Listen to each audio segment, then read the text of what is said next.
And now for something completely different. Hey, it's Jemal. Cooper Road Mini. Not so mini sometimes.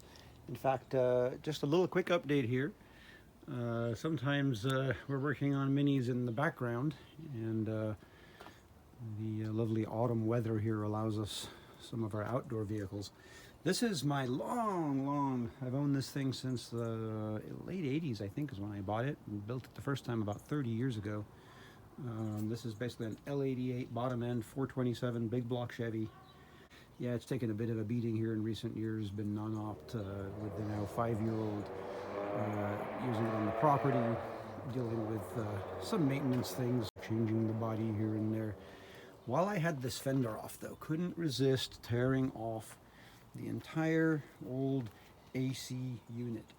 Now, you know, a lot of folks, oh, original AC, it's a big open vehicle. It's never been hooked up since I bought this thing in 1989. I've dragged this huge oven-sized appliance around, hogging half the engine compartment, making this giant engine harder to get to.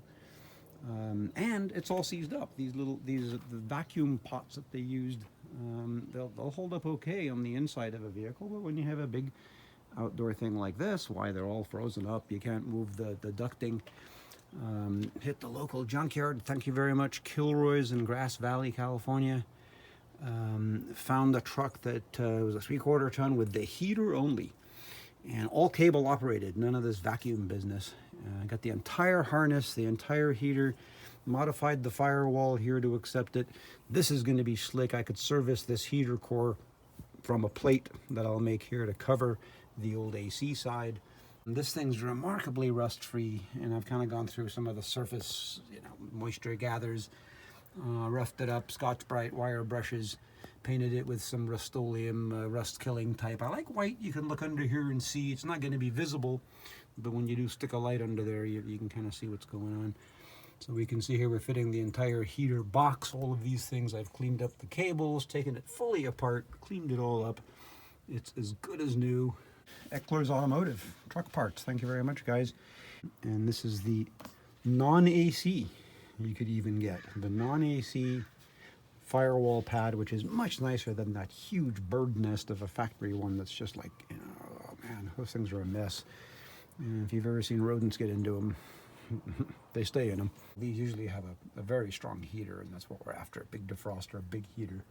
And as we go forward, another restoration of our giant 1974 K5 Blazer. And here we are, about a 30-second follow-up. I've installed the fully restored, painted up exterior heater.